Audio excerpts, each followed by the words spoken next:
Representative system को पूरी तरह से कमजोर कर दिया गया। इस वजह से हमारी सामाजिक, आर्थिक, धार्मिक, राजनीतिक, शैक्षिक समस्याएं जिसका समाधान हो चुका था, वो जिनकी समस्याओं का समाधान हो गया था, आजाद भारत में वो समस्याएं नए रूप में सामने आ रही है। अरे जिस समस्याओं का समाधान हो गया था, जिस शिक्षा की समस्या का समाधान हो गया था, आरक्षण की समस्या का समाधान हो गया था, पेंशन की समस्याओं का समाधान हो गया था, कैसे आ गया नया? कैसे आ गया? फिर वही समस्या सामने आ गई। कैसे आ गया? कभी सोचा हमारे लोगों ने कैसे आ गया ये? अरे तो समाधान हो गया था, फिर कैसे हो गया? ये नए सिरे से ये समस्याएं, वही समस्याएं फिर कैसे सामने आ गई?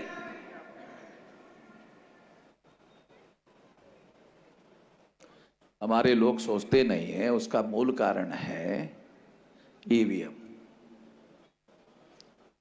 आपके पास वोट का अधिकार है। वोट का अधिकार, हमारे लोग बोलते रहते संविधान बचाना जरूरी है, संविधान बचाना जरूरी है, संविधान बचाना जरूरी है, संविधान खतरे में। अरे वोट खतरे में है, वोट नहीं बचा पा रहे हो, संविधान बचाने की डींगे हाँकते रहते हो। पेंशन को लेकर खास तौर पर ये कार्यक्रम हो रहा है। महाराष्ट्र में स्कूल को बचाने के लिए, एजुकेशन को बचाने के लिए, टीचर्स लोगों को बचाने के लिए, आरक्षण को बचाने के लिए खास तौर पर ये कार्यक्रम आयोजित किया गया है। साथियों, ये कार्यक्रम क्यों रखा गया है? मैं ऐसा मानता हूं, आजाद भारत में 26 जनवरी 1950 को और 26 जनवरी 1950 के पहले इस देश में एजुकेशन को सभी लोगों के लिए, यानी एजुकेशन सार्वत्रिक होना चाहिए, सभी लोगों के लिए खुला होना चाहिए, सभी लोगों के लिए ओपन होना चाहिए। यह काम 26 जनवरी 1950 के पहले नहीं होता था। इस बात को इस देश में मान्यता नहीं थी। मगर 26 जनवरी 1950 को जब संविधान लागू हुआ, तो संविधान लागू होने के बाद एजुकेशन सभी लोगों के लिए ओपन कर दिया गया, सभी लोगों के लिए खुला कर दिया गया।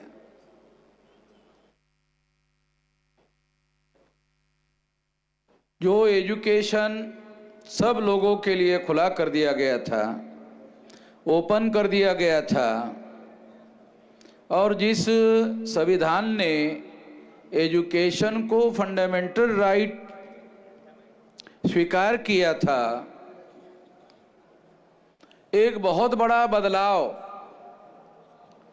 प्राइवेटाइजेशन के बाद में आया है। वो क्या आया है? प्राइवेटाइजेशन के बाद हायर एजुकेशन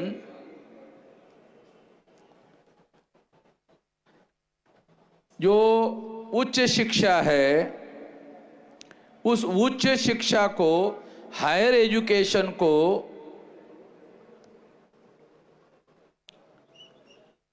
फंडामेंटल राइट होने के बावजूद भी उसका प्राइवेटाइजेशन किया गया, यानी उसको फ्री एजुकेशन से मुक्त कर दिया गया। यानी अब हायर एजुकेशन सभी लोगों को फ्री में नहीं मिलेगा। मैं ये बात खास तौर पर आप लोगों को बताना चाहता हूं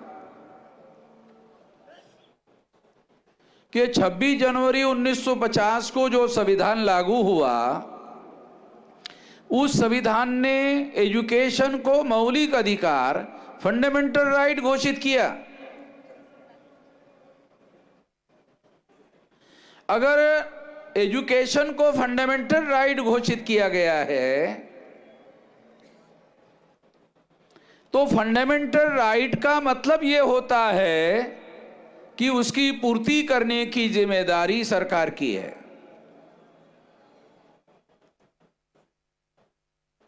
उसकी पूर्ति करने की जिम्मेदारी सरकार की है। फंडामेंटल राइट पूरा करने की जिम्मेदारी सरकार की है। जैसे कोई भी आदमी आजाद भारत में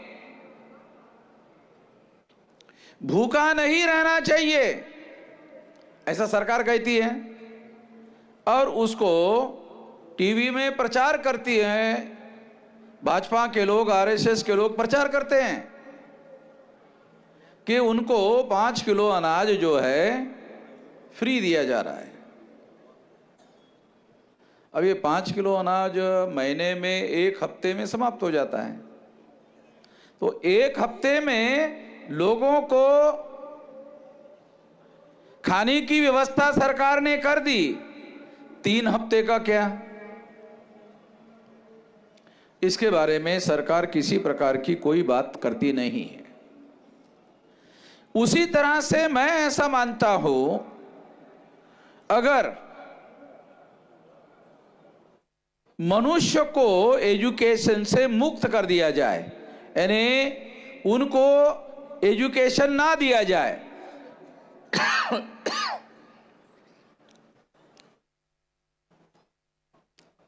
क्या जानवर महाराष्ट्र में या देश में स्कूल में जाते हैं? नहीं जाते हैं।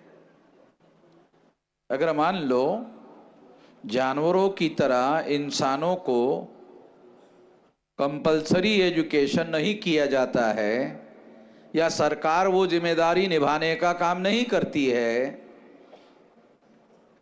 फंडामेंटल राइट होने की वजह से ये जिम्मेदारी सरकार की है।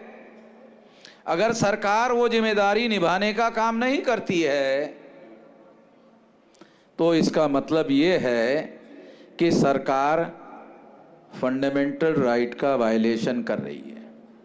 फंडामेंटल राइट का वायलेशन करने का अधिकार सरकार के पास है? नहीं है। आखिर फंडामेंटल राइट पूरा करने की जिम्मेदारी अगर सरकार नहीं उठाती है, फिर सरकार क्या करती है?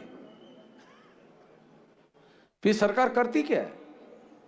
फंडामेंटल राइट को पूरा करने की जिम्मेदारी का निर्वहन सरकार नहीं करती तो फिर सरकार करती क्या है?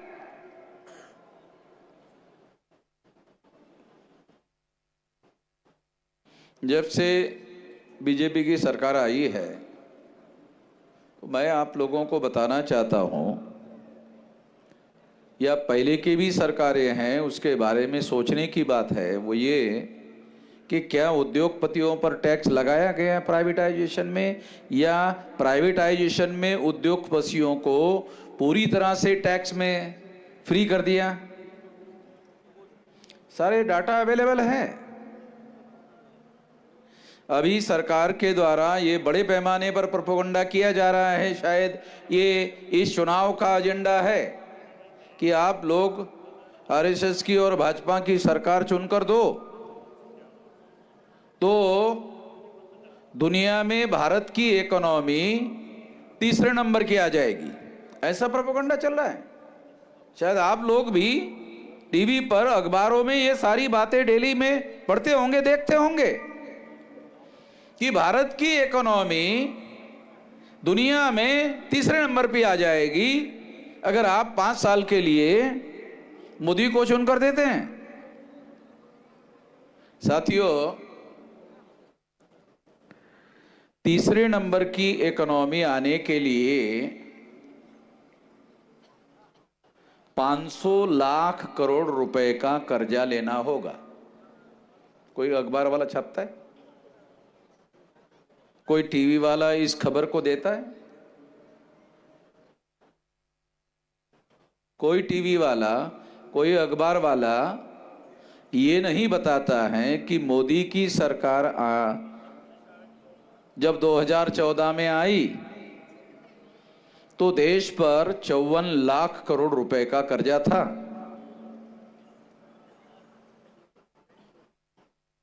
देश पर 54 लाख रुपए का, 54 लाख करोड़ रुपए का कर्जा था। आप लोग जानते हो अभी कर्जा कितना है? 405 लाख करोड़ का। मोदी के आने के बाद ये जो कर्जा है ये 405 लाख करोड़ का हो गया। 54 लाख करोड़ था। नहीं, तीसरे नंबर की इकोनॉमी लाएंगे। अरे कैसे लाएंगे भाई, कैसे लाएंगे? तो इकोनॉमी में इन्वेस्टमेंट ज्यादा पैसा करना होगा। वो पैसा आएगा कहां से? भारत सरकार के पास इतना इनकम तो है नहीं।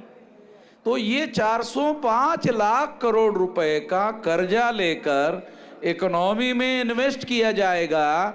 उसके बाद 2030 तक तीसरे नंबर की इकोनॉमी आएगी। पहले नंबर की अमेरिका की, दूसरे नंबर की चाइना की, तीसरे नंबर की भारत की। यानी हम पाकिस्तान को पीछे छोड़ दिया। वो शायद ये कहना चाहते कि हम तो पाकिस्तान को पीछे छोड़ दिया। आरएसएस भाजपा के लोगों को यह कहना चाहिए कि हमने चाइना को पीछे छोड़ दिया। ऐसा कहते ही नहीं कि हमने चाइना को पीछे छोड़ दिया। चाइना को पीछे छोड़ दिया ऐसा कहते ही नहीं है। चाइना को पीछे छोड़ दिया ऐसा कहना चाहिए, ऐसा नहीं कह रहे। क्योंकि चाइना को पीछे छोड़ने की बात ये आरएसएस भाजपा के नियंत्रण की बात नहीं है, ये पॉसिबल नहीं है। मगर जो तीसरे नंबर की इकोनॉमी की बात कर रहे हैं, मैं बहुत खास बात आपको बता रहा हूं कि तीसरे नंबर की इकोनॉमी के लिए लाने के लिए जो कोशिश हो रही है उसके लिए अभी 405 लाख करोड़ का कर्जा हुआ है और 500 लाख करोड़ का कर्जा होने के बाद तीसरे नंबर की इकोनॉमी आ सकती है। इतना इन्वेस्टमेंट करने के बाद इतना आसान नहीं है। मगर आपको तीसरे नंबर की इकोनॉमी की बात कर रहे हैं, कैसे करेंगे कोई मीडिया नहीं बता रहा है, कोई टीवी नहीं बता रहा है कि ये 500 लाख रुपए का कर्जा लेकर इन्वेस्ट करके लाया जा सकता है। यही एकमात्र विकल्प है और कोई विकल्प नहीं है। ये किसी को भी नहीं बताया जा रहा है। ये बताया जाना चाहिए। अगर ये बताया गया होता तो लोगों को मालूम होता कि आरएसएस और भाजपा की जो गवर्नमेंट है उन लोगों ने ये इतना ज्यादा कर्जा करने का काम किया है। ये मालूम होता। ये मालूमात मीडिया वाले, चाहे प्रिंट मीडिया वाले हो चाहे इलेक्ट्रॉनिक मीडिया वाले हो, ये बात बताते नहीं है कि इतने बड़े पैमाने पर कर्जा कर दिया गया है। इसलिए साथियों, मैं आपको ये बताना चाहता हूं, ये जानना बहुत ज्यादा जरूरी है, ये समझना बहुत ज्यादा जरूरी है कि ये लोग जो इतने बड़े पैमाने पर कर्जा करने का काम कर रहे हैं और तीसरे नंबर की इकोनॉमी लाने की बात कर रहे हैं, ये बात चुनाव जीतने के लिए किया जाने वाला प्रोपेगेंडा है।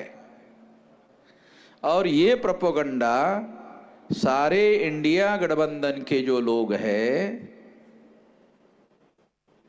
वो इकट्ठा आने के बाद कर रहे हैं। ये मालूमात होना आप लोगों को जरूरी है। लगभग सारे मीडिया के लोग क्या कह रहे हैं? तीसरी बार भी बीजेपी आरएसएस की सरकार आने वाली है। तीसरी बार भी बीजेपी और आरएसएस की सरकार आने वाली है। आप लोग ये भी सोचते होंगे, अरे मैं मोदी का नाम क्यों नहीं ले रहा हूं, आरएसएस भाजपा क्यों कह रहा हूं? वो इसलिए कह रहा हूं, मोदी जो है वो नॉमिनेटेड रिप्रेजेंटेटिव है। हमारे कितने बहुजन समाज के लोगों को यह बात समझ में आती है, नॉमिनेटेड रिप्रेजेंटेटिव और रियल रिप्रेजेंटेटिव। मुझे नहीं लगता ये बात हमारे बहुजन समाज के लोगों को समझ में आती है। 1932 में बाबा साहब आम्बेडकर जब राउंड टेबल कॉन्फ्रेंस में गए थे तो बाबा साहब आम्बेडकर ने अंग्रेजों को कहा, ये रिकॉर्डेड बातें हैं इसलिए बता रहा हूं आप लोगों को, क्या कहा कि यहां पर जो देश में आंदोलन चल रहा है,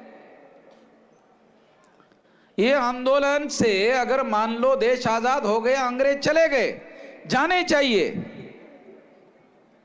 तो अंग्रेजों की गुलामी हम लोगों के ऊपर 200 साल से है। और 200 साल के बाद में जब ये गुलामी जिन लोगों के हाथों में सत्ता आएगी और ये जो ट्रांसफर ऑफ पावर होगा, ये ट्रांसफर ऑफ पावर अंग्रेज जाएंगे और ब्राह्मण आएंगे। ये बाबा साहब आम्बेडकर ने पहली बार नहीं कहा, ये पहली बार ज्योतिराव फुले ने कहा। ये रिकॉर्डेड बातें हैं। जब राष्ट्रीय सभा नेशनल कांग्रेस बनाई गई तो उन्होंने ज्योतिराव फुले को निमंत्रण दिया, आ जाओ, ये राष्ट्रीय सभा है। तो ज्योतिराव फुले ने रानडे को चिट्ठी लिखा, रिकॉर्डेड बातें हैं बोल रहा हूं, चिट्ठी लिखा, ही कसली राष्ट्रीय सभा, ही तर ब्राह्मण महासभा, ऐसा ज्योतिराव फुले ने चिट्ठी लिखा हुआ है, रिकॉर्डेड बातें बोल रहा हूं। ज्योतिराव फुले कितना ज्यादा दूर तक देखते थे।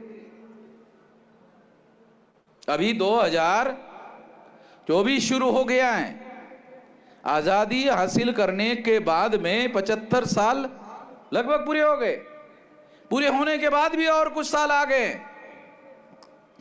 इसके बावजूद भी, इतने साल होने के बावजूद भी, 75 साल होने के बावजूद भी हम लोग जो है आज भी 75% से ज्यादा लोग जो है, सरकार कहती है कि आरएसएस भाजपा की लोग प्रचार करते हैं कि हमारी सरकार आने के बाद हमने 25% लोगों को बिलो पॉवर्टी लाइन से ऊपर कर दिया। देखो, बिलो पॉवर्टी लाइन के लिए एक इनकम निर्धारित है, उसके ऊपर 1 रुपया इनकम बढ़ गया कि वो बिलो पॉवर्टी के ऊपर आ जाता, साले 1 रुपये में हो जाता है।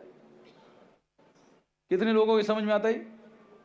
एक बिलो पॉवर्टी लाइन निर्धारित है, उसके ऊपर 1 रुपया इनकम हो गया, अबव हो गया, 1 रुपये में अबव हो जाता है। तो ये जो सारा अर्थशास्त्र है, ये अर्थशास्त्र निश्चित रूप से हमारे लोगों की आर्थिक स्थिति में बहुत बड़ा बदलाव करने का काम नहीं कर रहे हैं। आज देश में आप सुनकर हैरान हो जाओगे, आप लोग सुनकर हैरान हो जाओगे, 42 से लेकर 44 लाख करोड़ रुपए का साल भर का बजट है।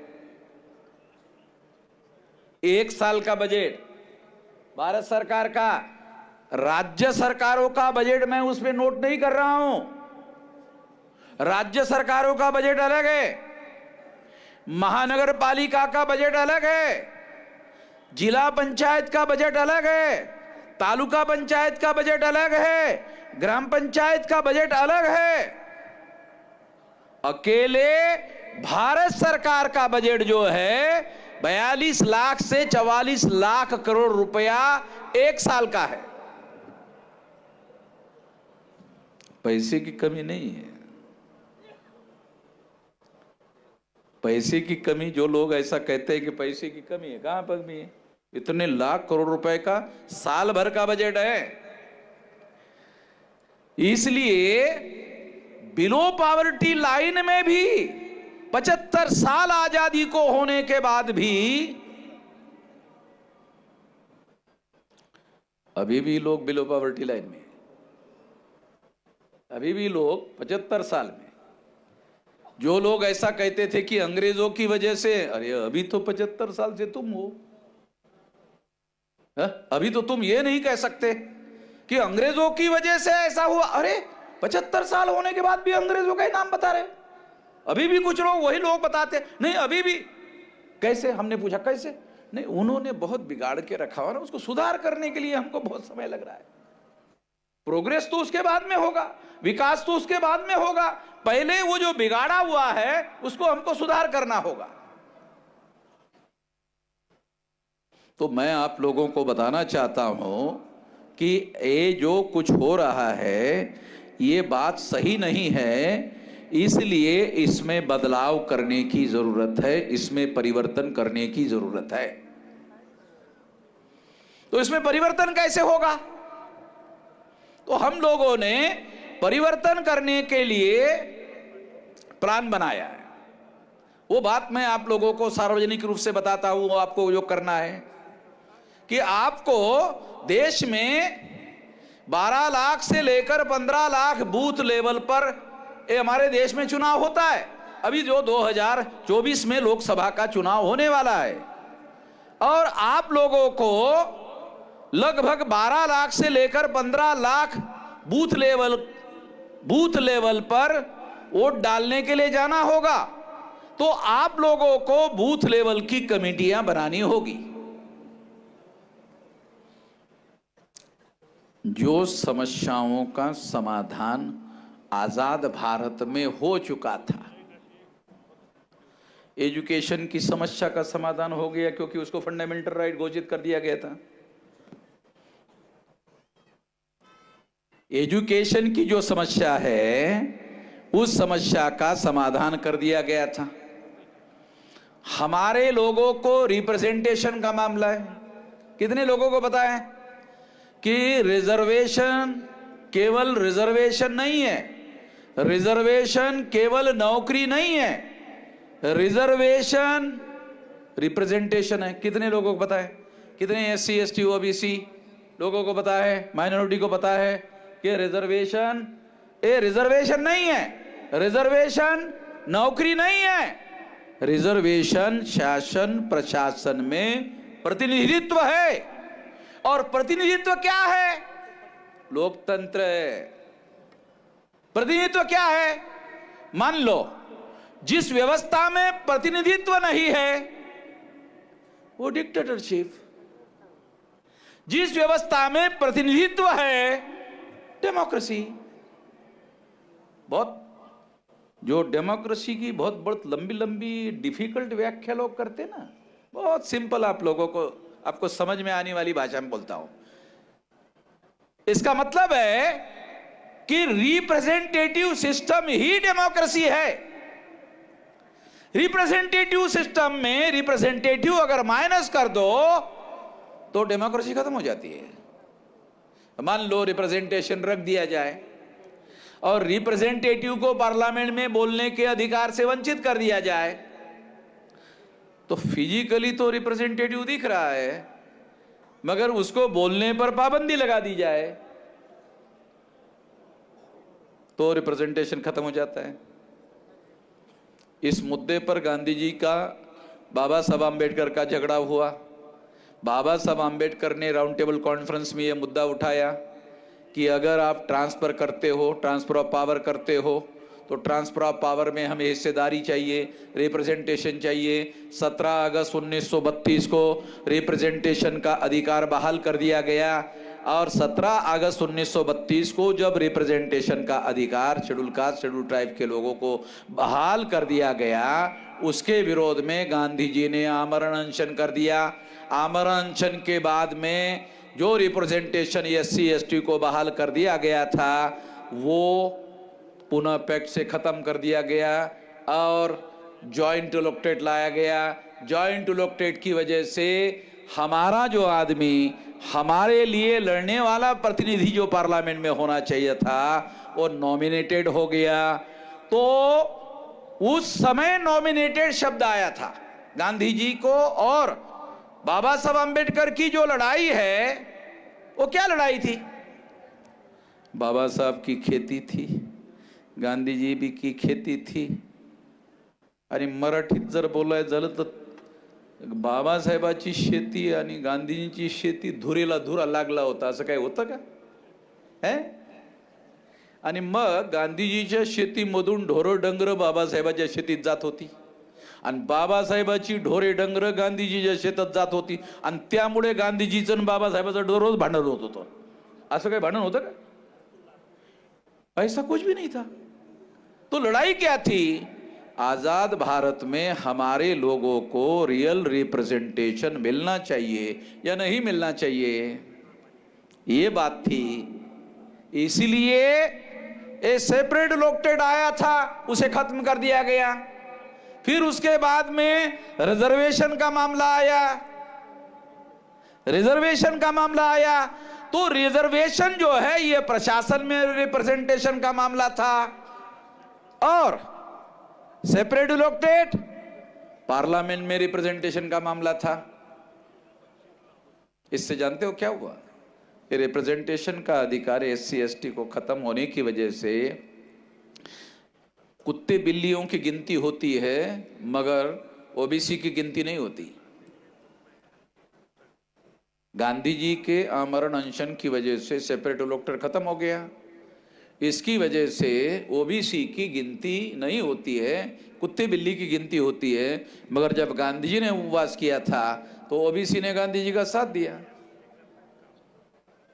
अगर इतिहास का विश्लेषण किया जाए तो ओबीसी ने इतना बड़ा ढूंढा तो खुद ही अपने पैर पर मार दिया। ये अभी तक भी नहीं समझ में आता है। शेड्यूल कास्ट शेड्यूल ट्राइब के लोगों को रियल रिप्रेजेंटेशन का अधिकार होता तो पार्लियामेंट में ओबीसी के मुद्दे के लिए शेड्यूल कास्ट शेड्यूल ट्राइब के लोग भी लड़ाई लड़ते और उनको भी अधिकार मिलता। मैं जो आप लोगों को समझाना चाह रहा हूं वो मौलिक बात क्या है? रिप्रेजेंटेटिव सिस्टम ही डेमोक्रेसी है। रिप्रेजेंटेटिव सिस्टम को पूरी तरह से कमजोर कर दिया गया।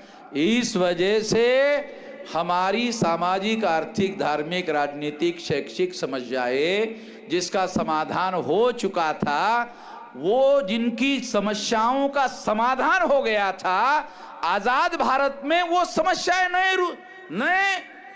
नए रूप में सामने आ रही है।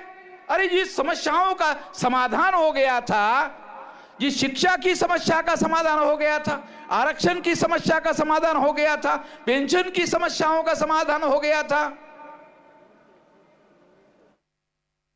कैसे आ गया नया? कैसे आ गया? फिर वही समस्या सामने आ गई। कैसे आ गया? कभी सोचा हमारे लोगों ने कैसे आ गया ये? अरे तो समाधान हो गया था, फिर कैसे हो गया? ये नए सिरे से ये समस्याएं, वही समस्याएं फिर कैसे सामने आ गई?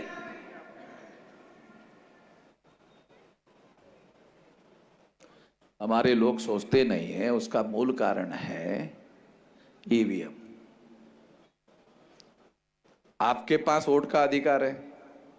वोट का अधिकार हमारे लोग बोलते रहते, संविधान बचाना जरूरी है, संविधान बचाना जरूरी है, संविधान बचाना जरूरी है, संविधान खतरे में। अरे वोट खतरे में है, वोट नहीं बचा पा रहे हो, संविधान बचाने की डींगे हाँकते रहते हो। वोट बचाओ ना पहले। वोट बचाओगे, अगर आपने वोट को बचा लिया तो संविधान बदलने वालों को बदल सकते हो। नहीं समझ में आता इतना सिंपल बात? अगर आपने वोट को बचा लिया तो संविधान बदलने वालों को बदल सकते हो। अगर आपने संविधान को बदलने वालों को बदल दिया तो आप संविधान को सिक्योर कर सकते हो। संविधान बचाने की बातें कर, अरे पहले वोट को बचाओ भाई। और वोट ईवीएम की वजह से खतरे में आ गया। ईवीएम से वोटों की चोरी की जाती है। ये ईवीएम क्या है? टेक्नोलॉजी है। चांद के ऊपर यान भेज दिया, और बॉम्बे में इसरो में बैठे इंजीनियर क्या बोलते हैं, अरे नहीं वो यान जो है ना चांद के ऊपर, उसमें थोड़ा खराबी आ गई है, तो बॉम्बे में बैठे बैठे हम दुरुस्त करते। अरे चांद पर यान है और बॉम्बे में बैठे बैठे दुरुस्त कर रहे हो। बॉम्बे में बैठे बैठे अगर दुरुस्त कर रहे हो, ईवीएम मशीन के 200 मीटर पर तो रहते हो, चांद पर साले गड़बड़ कर सकते हैं टेक्नोलॉजी में। ये तो 200, 300, 400 मीटर पर ही हो, ज्यादा दूर भी नहीं हो, बहुत ज्यादा 1 किलोमीटर हो, तो आपको बहुत आसानी से ईवीएम में गड़बड़ी कर सकते हो। टेक्नोलॉजी में मान लो सेट कर दो, आपको सिंपल लॉजिक बताता, सेट कर दो 50% मोदी को, 50% सबको। जो भेदभाव का आरोप लगाएगा, बोलेगा अरे 50% आप लोगों को है भाई, हमको तो केवल 50% है। आंकड़े देखो, आपको चुनाव आयोग के आंकड़े बता रहा हूं, आंकड़े देखो, 50 का आंकड़ा मोदी के नाम पर जमा है। अरे आप समझ नहीं रहे हो, मोदी के नाम पर 50 का आंकड़ा जमा है, और 50 का आंकड़ा सारे लोग, सारे पार्टी के नाम पर जमा है? ये आंकड़े हैं, चुनाव आयोग के साइट पर पड़े हुए हैं। अगर सिंपली ईवीएम में 50 का आंकड़ा मोदी को दे दिया जाए और 50 को डिस्ट्रीब्यूट कर दिया जाए, तो इंश्योर किया जा सकता है चुनाव के पहले कि मोदी को कितनी सीटें आएगी, मोदी को कितनी सीटें मिलेगी। मोदी क्या कह रहे हैं? 370 आएंगे। हाँ बराबर है ना, अभी चुनाव बाकी है, मगर मोदी ने कहा 370 सीटें हमारी आएगी। हाँ बराबर है, आएगी, 370 पे सेट कर दिया होगा, बराबर है, इसमें क्या गलत है?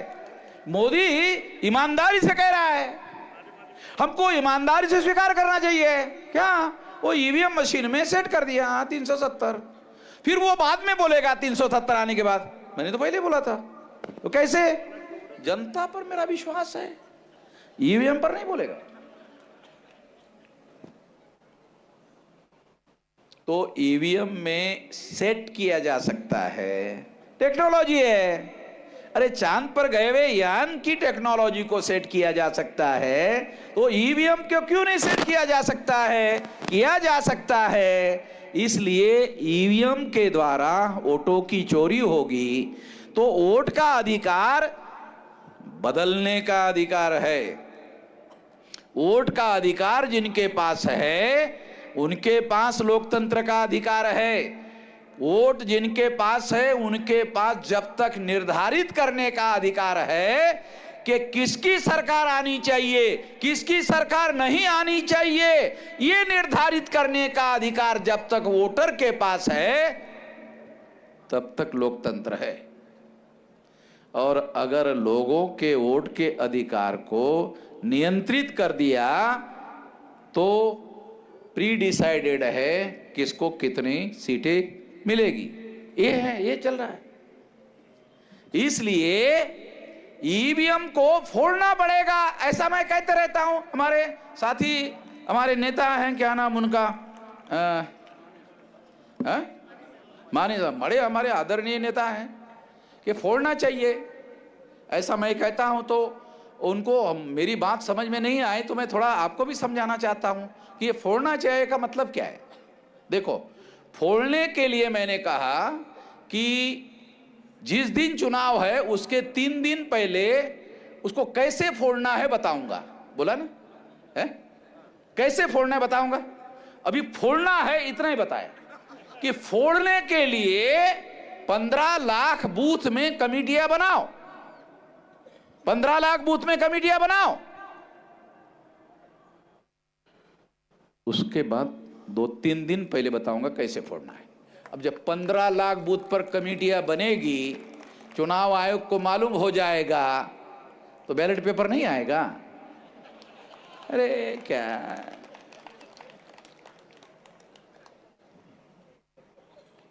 नहीं, आप लोगों के समझ में आ रहा है? माने साहब को तो आ ही जाएगा। मैं आपको बोल रहा हूं 15 लाख बूथ पर जब आपका संगठन हो जाएगा तो उनको मालूम हो जाएगा तो फोड़ने वाले। तो अमन मेश्राम है तो पागल आदमी है, उन्होंने सारे पागल लोग तैयार किए हुए हैं। तो माने साहब को लगता है अरे इतने लोगों को जेल में कैसे, अरे 15 लाख लोगों को जेल में थोड़ी लेके जाते। जेल में किसको लेके जाते? जगह है क्या जेल में? है जरा पूछो, जानकारी करो ना। जेल में जगह नहीं है। और 15 लाख लोगों को जेल में नहीं लेके जाया जाता। 9 अगस्त 1942 को गांधी जी ने क्विट इंडिया मूवमेंट चलाया था ना, याद है ना? Quit India movement Gandhi ji ने चलाया था, चले जाओ, चलाया था ना। उसी तरह से अगर 15 लाख बूथ में 15 लाख कमेटियां बनेगी, या तो ईवीएम मशीन फूट जाएगी, ऐसा चुनाव आयोग को पहले ही पता चलेगा। जब पहले ही पता चलेगा तो बदल देगा, बैलेट पेपर कर देगा। कुछ लोगों को यह भी समझ में नहीं आता, बैलेट पेपर के लिए आखिरी कैंडिडेट जब फॉर्म भरता है ना, उसके बाद छपाई होती है। हमारे लोग अधिकारी कर्मचारी है, उन लोगों को ज्यादा मालूम है। मेरे को तो, मैं तो लड़ाई लड़ने वाला आदमी हूं। अरे आखिरी फॉर्म भरने वाला जो आदमी है, वो फॉर्म भरने के बाद बैलेट पेपर छपाई का ऑर्डर होता है। ईवीएम मशीन 6 महीने पहले बनाना पड़ता है पता है?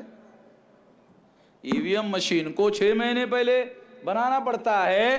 बैलेट पेपर में तो आखिरी आदमी जब फॉर्म भरता है उसके बाद छपाई का ऑर्डर होता है। कोई ज्यादा समय नहीं लगता।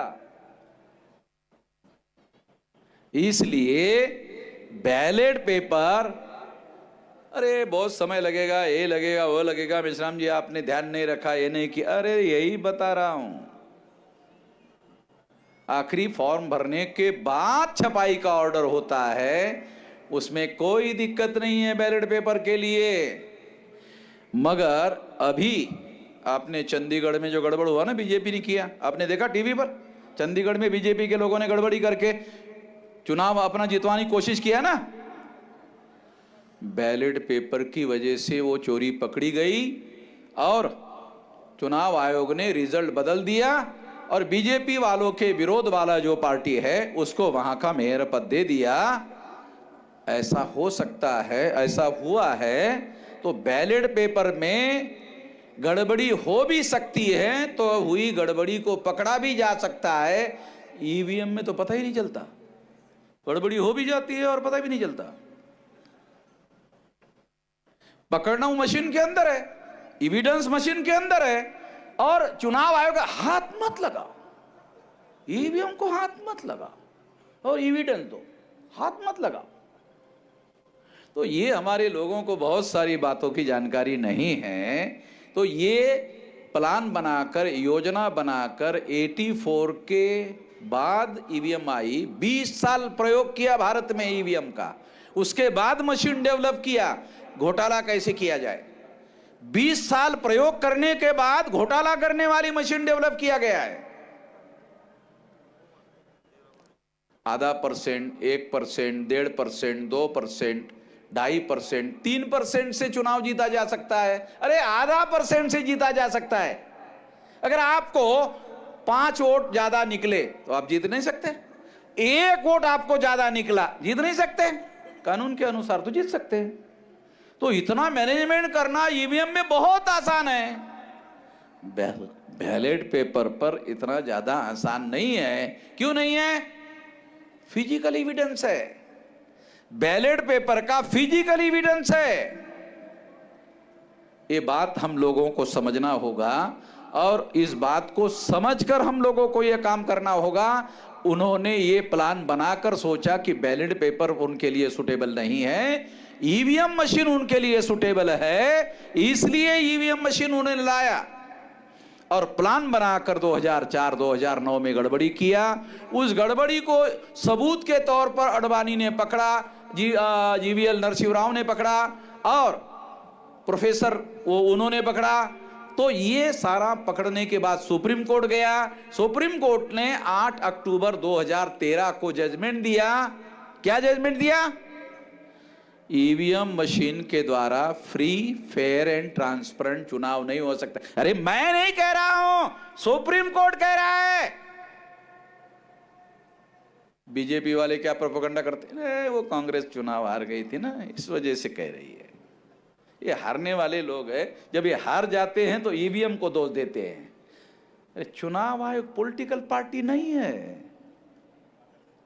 सुप्रीम कोर्ट जो है, सुप्रीम कोर्ट पॉलिटिकल पार्टी नहीं है। सुप्रीम कोर्ट ने 8 अक्टूबर 2013 को कहा ईवीएम मशीन के द्वारा फ्री, फेयर एंड ट्रांसपेरेंट चुनाव नहीं हो सकता। सुप्रीम कोर्ट का जजमेंट है। अगर सुप्रीम कोर्ट का जजमेंट सारे देश के अखबारों ने क्यों नहीं छापा? सारे देश के मीडिया ने क्यों नहीं छापा? सारे देश के इलेक्ट्रॉनिक मीडिया ने क्यों नहीं छापा? क्यों नहीं दिखाया? इस पर डिस्कस, डिबेट क्यों नहीं करवाया सारे देश भर में?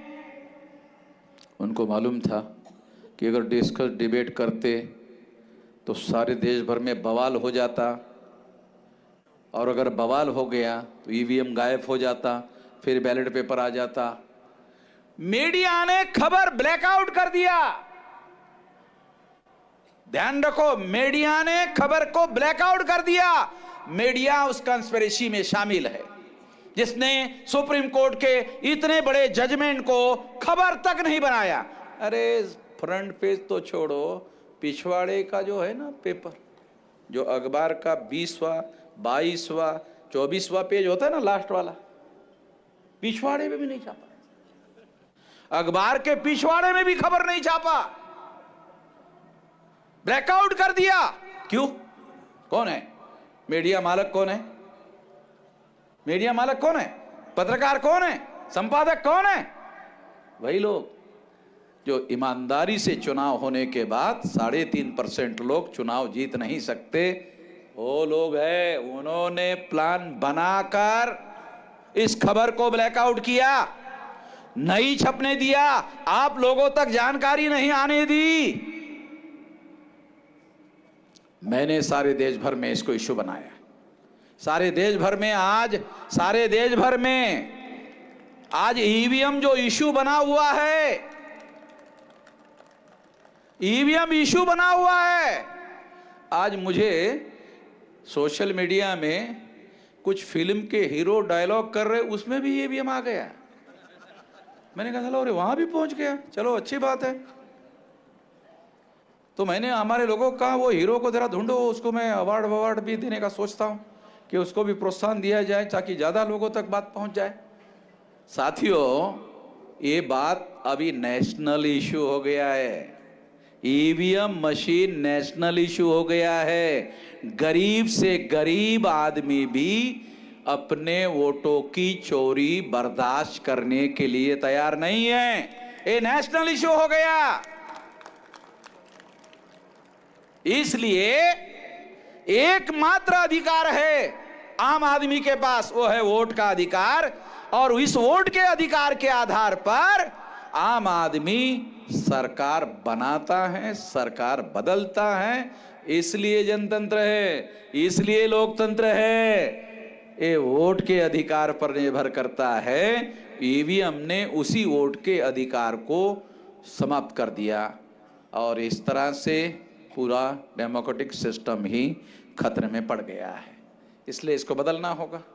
इसलिए कह रहा हूँ, ये ईवीएम फोड़ना होगा। और 15 लाख कमेटियां जब बनाओगे तो खबर पहुंचेगी चुनाव आयोग को कि ये तो फोड़ने वाले हैं। तो पहले तो मैं फोड़ूंगा। मैं आप लोगों को बोल रहा हूं, हमारे माने साहब को भी शायद डर लग रहा फोड़ने के लिए, मैं ही पहले फोड़ूंगा। और कैसे फोड़ना है 3 दिन पहले बताऊंगा। 3 दिन के पहले जब 15 लाख बूथ बन जाएंगे, संगठन बन जाएगा, तो चुनाव आयोग ही बैलेट पेपर घोषित करेगा। चुनाव आयोग ही बैलेट पेपर पर चुनाव घोषित कर देगा। और जब बैलेट पेपर पर चुनाव घोषित कर देगा तो समस्या का समाधान हो जाएगा। अगर मान लो ईवीएम मशीन को बदलने का काम नहीं किया तो जानते हो क्या होगा? 15 लाख बूथ का संगठन बन गया।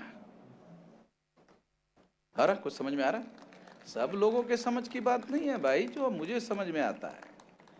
15 लाख बूथ का संगठन बन गया तो फिर ही तुम ही देश को बदलने लायक हो सकते हो। 15 लाख बूथ का जब संगठन बन जाएगा तो तुम ही देश को बदलने लायक हो सकते हो।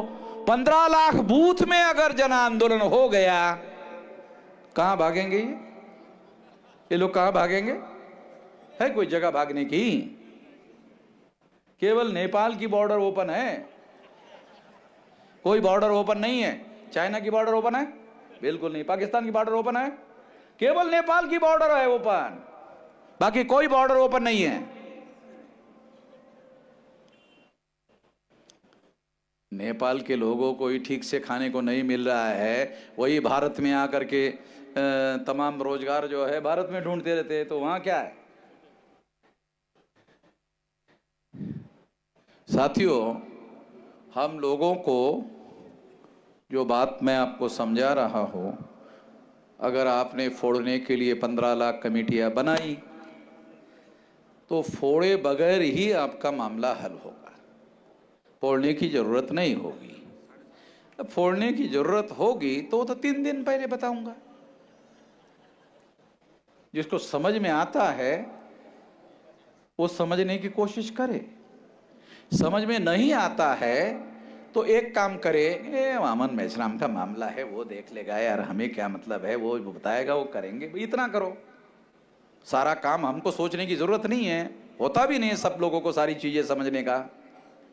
इसलिए साथियों, मैं आप लोगों को जो बात बता रहा हूं, हम लोगों को इस दिशा में आगे बढ़ना होगा। रहा घुमंतु जातियों का, भटके विमुक्त जाति के लोगों का, तो मैं आपको बताना चाहता हूं कि उसके लिए भी माने साहब ने कहा, उसका भी हमने संगठन बनाया हुआ है, राष्ट्रीय स्तर का संगठन बनाया हुआ है। उनको लोगों को भी, अभी ये संचालन करने वाले हमारे ये थे, भटके विमुक्त के थे, तो हमारे पास जो लोग हैं वो सारे देश भर में संगठन बना हुआ है। और 2030 ज्यादा नहीं है लंबा, यहां बैठा हुआ कोई भी आदमी मरने वाला नहीं है। 2030 तक ये जो जिन लोगों ने देश को गुलाम बना के रखा, वो सारी बात को हम लोग बदलने लायक हो जाएंगे, ऐसा मेरा मानना है। इसलिए हम लोगों को बदलने के लिए अपने आप को तैयार करना चाहिए, और इस बात को तैयार करने के लिए हम लोग 15 लाख बूथ लेवल की कमेटियों को बनाने का काम करना चाहिए। अगर ये काम आप करते हो तो हमारी सारी समस्याओं का समाधान हो जाएगा। या तो ईवीएम मशीन बदलेगा, या तो हमारे संगठन की शक्ति इतनी होगी कि हम लोग संगठन शक्ति के बल पर व्यवस्था को बदलने के लिए कामयाब हो जाएंगे। दायदर और दोनों स्थिति में हम लोग कामयाब हो जाएंगे, ऐसा मेरा यकीन है, ऐसा मेरा विश्वास है। इस यकीन और विश्वास के साथ आपने मेरी बात ध्यान से सुनी, इसके लिए आभार, धन्यवाद। धन्यवाद। मूल्यवान नायक मान्यवर वामन मेश्राम साहेब।